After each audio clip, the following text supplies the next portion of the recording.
You're watching Study with Sudhir. This is not just your digital classroom, but also your one-stop shop for accurate, reliable, and fact-based news from the world of education, especially news pertaining to both CBSE and ICSE/ISC students. Right now, you would recall that in an earlier video we had conveyed to you the Unlock 4 guidelines, especially the fact that starting the 21st of September, the Government of India will allow students to visit their schools to seek guidance from their teachers. Of course, this has to be with the written consent of their parents. Now, the Union Health Ministry has put out a detailed 5-page note on the do's and don'ts for the school management, for the teachers, for the school admin staff, for the students and their parents and guardians. Now, as we said, this will be on a voluntary basis. That's a term which has been used in this particular note. Now, what can you do and what you cannot do? And this applies both to students as well as the school managements and teachers. Now, you would have seen at the back of many trucks, what's the message that is written? The message that is written often is keep distance. That's pretty much going to be the mantra if and when you decide to go to school. No one can force you to come to school, mind you. No one can say that you need to come to school on Wednesday, on Thursday, on Monday. No, that will not happen. It's only if your parents are willing to send you to the school premises. Now, keep distance is going to be the motto during the time that you spend at school. You need to keep a distance of at least 6 feet from any of your classmates, teachers and any school admin staff. Point number 2, use of face masks is absolutely mandatory even while the teaching process or guidance process is on. I just hope schools do not insist that the masks have to be in a particular color, that they should kind of be coordinated with the uniform, and that they should be bought from a designated shop decided by the schools. I know many schools do insist on these kind of things to maintain some kind of uniformity. I would think that as long as it is a good quality 3-layer cloth mask or an N95 mask, any color mask should ideally be okay and acceptable. Point number 3, everyone at school to ensure frequent hand washing with soap for 40 to 60 seconds duration, and this will apply even when the hands are not visibly dirty. Otherwise, alcohol-based sanitizers can be used for 20 seconds.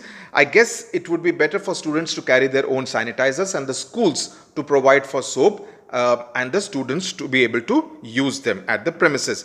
4, respiratory etiquettes, and this is important to be strictly followed, which means essentially that you ought to cover your nose and mouth if you're coughing or sneezing and dispose of that particular tissue immediately. Okay, so those kind of dustbins need to be provided at different places in the school premises. Spitting, and I would suppose students do not quite indulge in that, but spitting is absolutely prohibited. Okay. The SOPs also talk about the installation of Arogya Setu app. Now, I don't know how many students will actually carry a mobile phone, given the fact that otherwise in the school environment, you're not meant to be carrying your mobile phones, but I guess things have changed a lot in 2020. Schools have to continue with online teaching. Getting students in for guidance does not mean that schools decide to do away with online teaching. That has to continue. That's what the note says. Also, schools have to make sure that they do not call, or at least all students don't decide to come on a particular day and time. This has to be done. These visits have to be done in a staggered manner. Also, the important fact is that only schools in non-containment zones can actually be opened. Again, if there is any student or teacher or school admin staff who is residing in a containment zone, he or she cannot come to the school. Now, before the school is reopened for these short voluntary visits from the 21st of September, all common areas, the classrooms, the labs, etc. have to be sanitized with 1% sodium hypochlorite solution, right? No assemblies or sports events, absolutely no. But what the note says is that weather permitting in different towns and cities, depending on the weather conditions, classes or these kind of study interactions can be held in the open area, because that would kind of allow and facilitate physical distancing between the teachers and the students, between student and another student. Okay, so that can be allowed, and that depends from school to school. Pulse oximeter too has to be arranged in the school premises. Also, thermal screening at the school entry point. No visitors to the school to be allowed.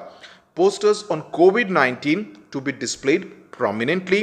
No sharing of textbooks, pencils, pens, erasers, sharpeners, water bottles between students. That's absolutely prohibited, and from a health point of view, health safety point of view, that would be absolutely undesirable. So students, please take care of that. You cannot share your water bottle or your pen and pencil with your best friend. Okay.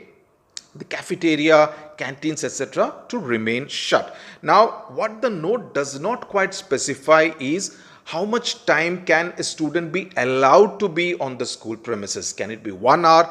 Is there some kind of an outer limit to how much time students can spend at school? We do not know that as yet, and I guess that would depend from school to school, from student to student, and also how much time the parents are willing to send their students to the school for.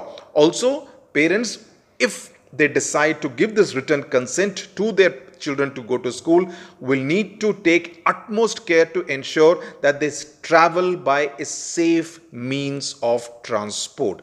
That is absolutely necessary, because having spent close to 6 months now in a stay home kind of an ecosystem, one wouldn't want to take any risk at this stage, right? So post the 21st of September, if parents are choosing to send their students to school for an hour, 2 hours, 3 hours, let them kind of ensure that the transport that they travel by is absolutely safe from a COVID-19 point of view. So that's it as far as these new directives from the Ministry of Health are concerned.